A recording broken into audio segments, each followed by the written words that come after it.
Confirmatory experiences during the circulation of the light, all right? Am I next? Yeah. Master Lutz, too, said there are many kinds of confirmatory experience. One must not content oneself with small demands. Again, we see this. But must rise to the thought that all living creatures have to be redeemed. This is quite an operation. One must not be trivial and irresponsible in heart, but must strive to make deeds prove one's words. Now, this is that practical application business that we keep talking about. Strive to make your deeds prove your words. There's a reading that says, that which hinders most is saying one thing and doing another. It's so confusing to yourself and everybody else. All right, we have three confirmatory signs. First, if, when there is quiet, the spirit has continuously and uninterruptedly a sense of great joy, as if intoxicated or freshly bathed, it is a sign that the light principle is harmonious in the whole body. Then, the golden flower begins to bud. Second, when furthermore all openings are quiet and the silver moon stands in the middle of heaven, and one has the feeling that this great earth is a world of light and brightness, that is the sign that the body of the heart opens itself to clarity. It is a sign that the golden flower is opening. Those are two beautiful ones, aren't they? A sense of great joy. This is one of the measures. And then the relation of observation of the earth, the world, is full of light and brightness. It's a light experience. It's a lifting experience. Then we go on. Furthermore, the whole body feels strong and firm, so that it fears neither storm nor frost. I was so glad to see this getting rid of fear in here, because I've been working on that one. There is no fear in the experience as you begin. If there's any fear, any questioning, any doubt, you haven't got it. It isn't taking place. Things by which other men are displeased, this is an interesting one, when I meet them, cannot becloud the brightness of the seed of the Spirit. You don't let the opinions of other people push you around and impose on you. You stick with your experience. You go with your understanding, and don't be pulled off the path. See, when other men are displeased or upset with what's happening, don't be pulled aside by this. Keep going. And I've lost it. Yellow gold fills the house. The steps of white jade. Rotten and stinking things on earth then come in contact with one breath of the true energy will immediately live again. This is a reliving process, a creative process. Red blood becomes milk. The fragile body of the flesh is sheer gold and diamonds. That is a sign that the golden flower is crystallized. What are some of those words? I've struggled around with some of those. The red blood becomes milk.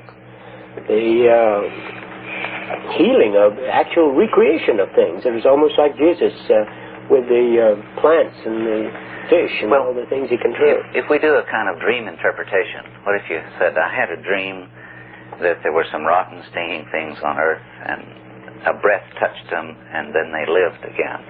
Well, I would say to you, what are some rotten, stinking things in your life to which this might refer? And so you have done some things that you've kind of pushed aside and are under the bed or in a closet or in a garage or in the attic, and they've begun to rot. And these are things in our lives that need to be touched by life. And all of a sudden this maybe hurt feeling or neglected thing that someone else, or failure to keep in touch with someone, and a relationship that has gone sour, then you get a sense of a quickening of that, and instead of it being something distasteful, it's something that has life now. You'll see, as you forgive, as the Spirit touches it, as anything that comes in touch with the loving, forgiving spirit of life is quickened now. In red blood, all that might symbolize, the anger or the destructiveness or the injury or what have you, now it's like the land of milk and honey. It becomes a food, or it could be. But it would be symbolized like the bleeding, like an injury. Yes, exactly. Red blood would symbolize like an injury, a bleeding of related either to a hurt feeling or to anger and attack, and becomes milk. Becomes milk, which that sort of thing, exactly. The milk of human kindness. Blew out the yellow gold filling the house and the white jade steps.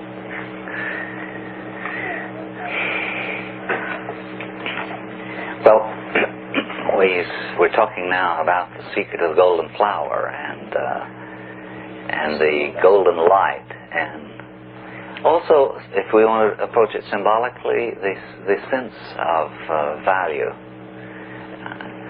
Do you ever look around your house and say, I'm tired of this dump, and then sometimes you look around and you're just really thankful to have such a glorious place to be?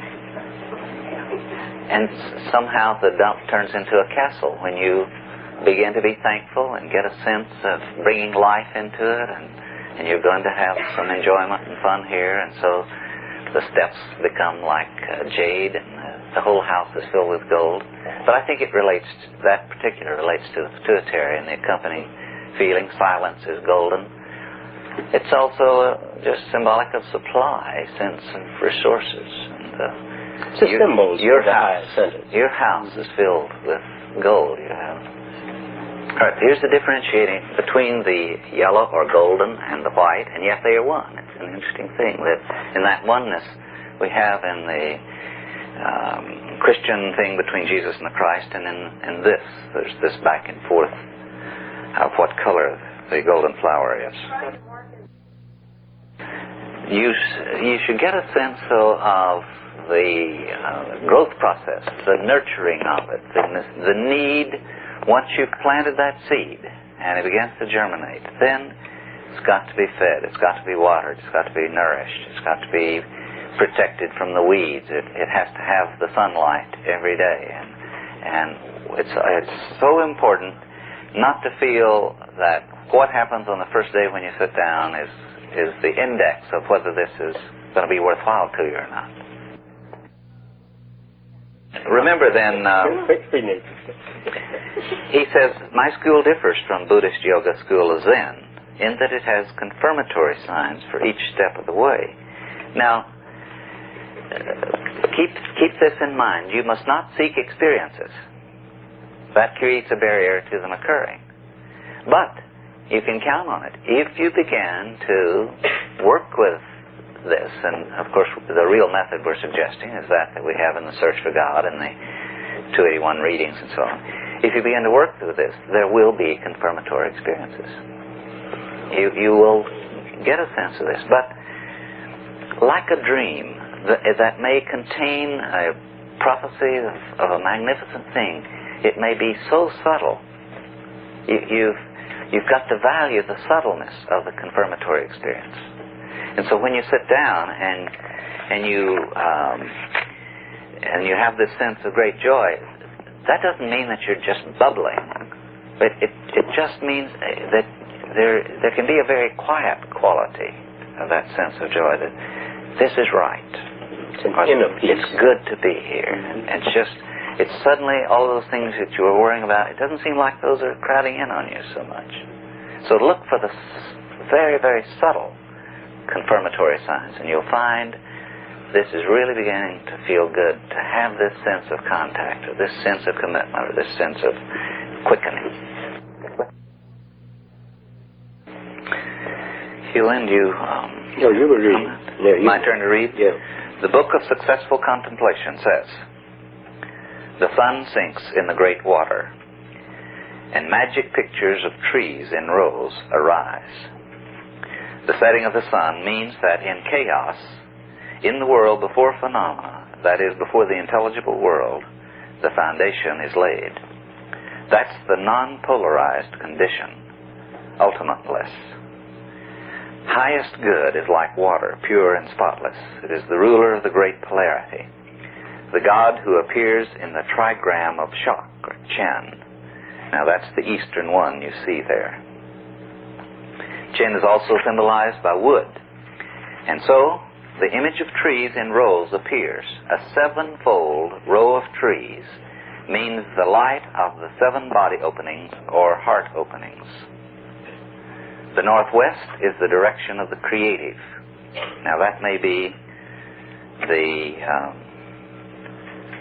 pituitary, but it may be the gonads as the source of the creative energy. The northwest is the direction of the creative. When it moves on one place further, the abysmal is there. Now that moves into the water sign. And that's why I think it may be the gonads and the lighten as they relate. When it moves on one place further, the abysmal is there. The sun, which sinks into the great water, is the image for the creative and the abysmal. The abysmal is the direction of midnight, Mouse, Tzu, north. At the winter solstice, thunder, Chen, is in the middle of the earth, quite hidden and covered up. Only when the trigram Chen is reached does the light pole appear over the earth again. That's the image represented by the rows of trees. The rest can correspondingly be inferred. The second part means the building of the foundation on this.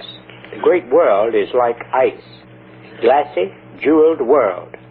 The brilliancy of the light gradually crystallizes. Hence, a great terrace arises, and upon it, in the course of time, the Buddha appears. When the golden being appears, who should it be but the Buddha? For the Buddha is the golden holy man of the great enlightenment. This is a great confirmatory experience. What is the ideal? And when the readings say the most important experience is setting the ideal, it says, what is your ideal? Is it the Jesus? Is it the Buddha? And so, what is being sought?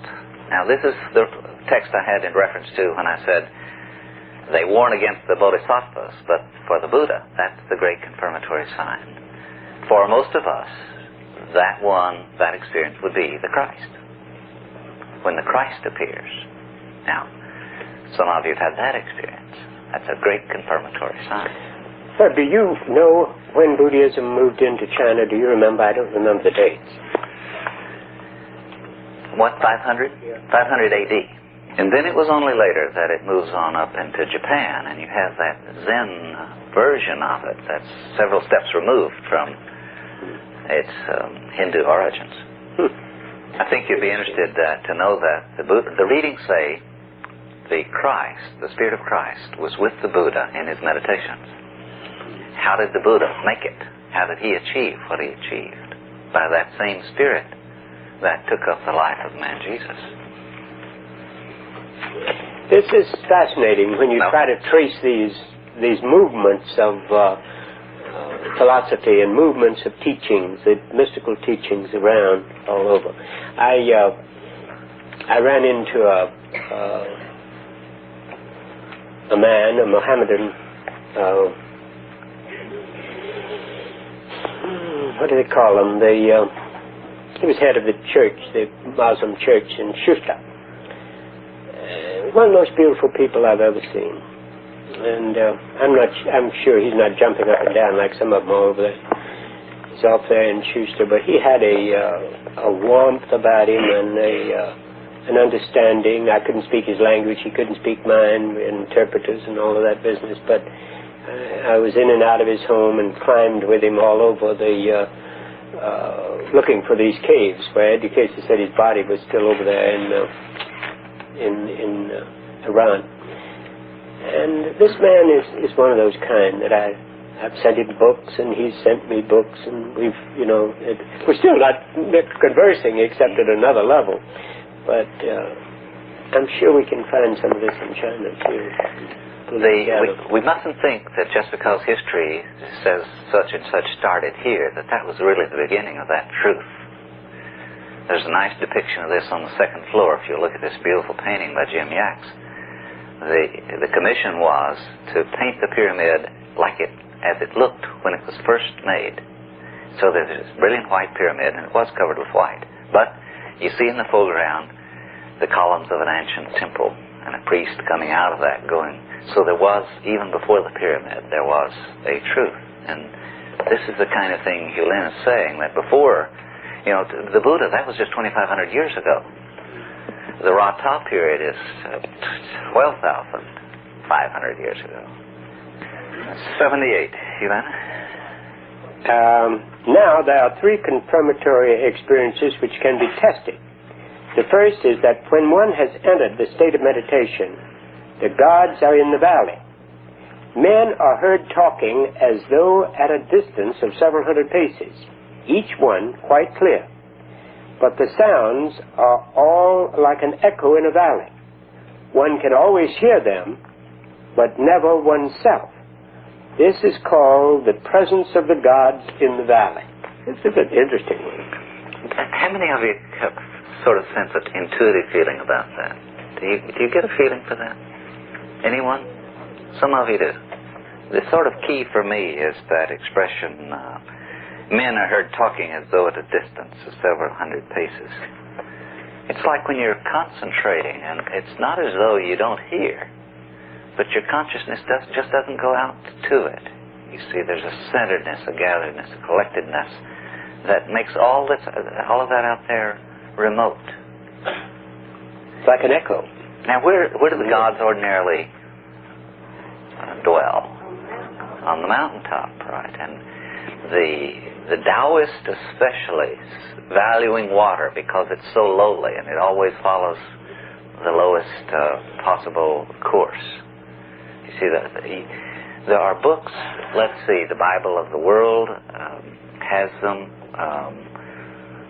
Wisdom of the East, I've forgotten exactly that anthology in the Modern Library series. There are several places where you can read some of these Taoist scriptures, and they will refer frequently to the gods in the valley and to that water principle, the humble, lowly kind of thing. And so it's not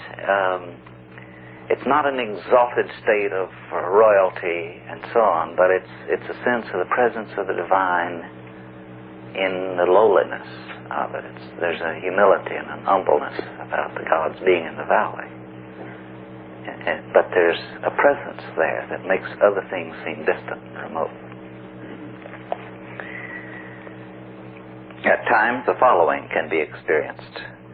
As soon as one is quiet, the light of the eyes begins to blaze up, so that everything before one becomes quite bright, as if one were in a cloud. If one opens one's eyes and seeks the body, it's not to be found anymore.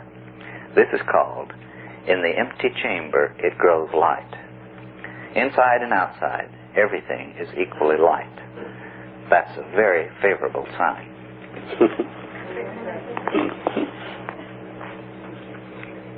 Or when one sits in meditation, the fleshly body becomes quite shiny, like silk or jade. It seems difficult to remain sitting. One feels as if drawn upward. This is called the spirit returns and touches heaven. In time, one can experience it in such a way that one really floats upward. This movement of consciousness upward is not that rare a thing in meditation. Some of you have had that, I know. You sense the consciousness is removed from the awareness of the body. What is reminded of that, those funny little things about St. Francis, wasn't it? Who it claimed when he would start into meditation, the monks around him would have to hold him down because he would rise. Literally.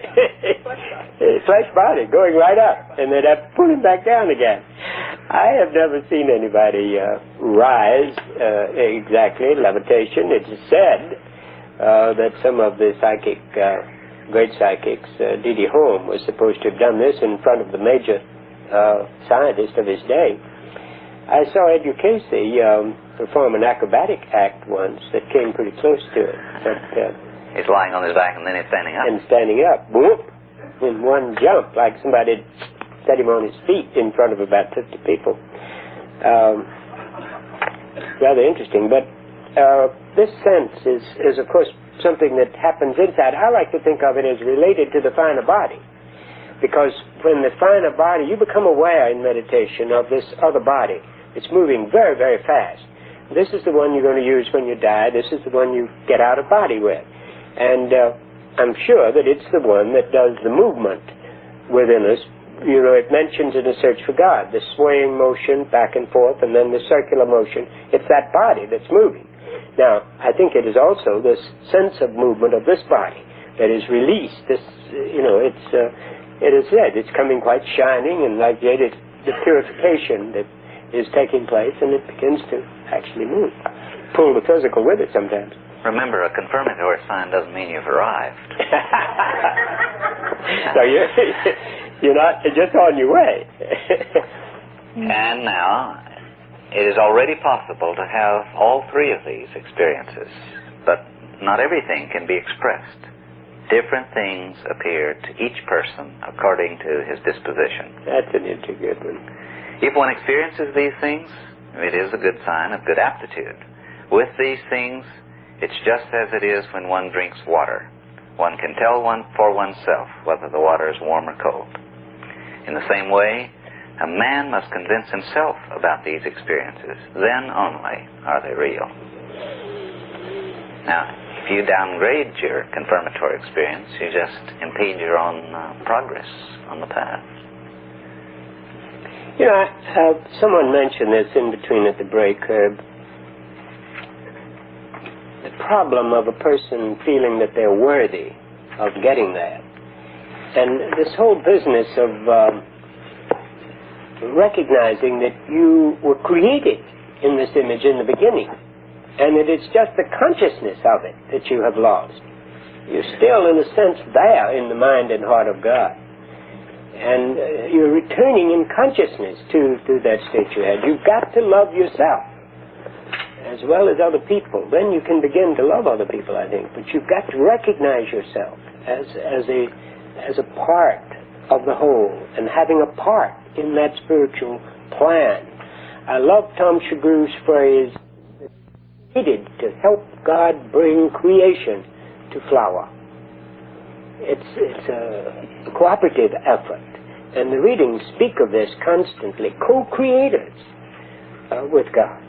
We must recognize our own potentials, or nothing is possible. We're lost. And keep beating up on and enjoying feeling sorry for ourselves, that we're out and left out in the cold. The self-pity is a damnable, dangerous emotion. And you speak of enjoying the negative emotions. It is as much of self. It's the lower self that is self-condemning and self-pity and so on. You know, there's a joke about that. The rabbi goes to pray and he says, "Lord, be merciful to me, a lowly person." And then another comes and prays the prayer. And then a publican comes along and says, "Lord, be merciful to me, a miserable, lowly person." And the one priest says to the other, "Look who's saying he's a miserable, lowly person."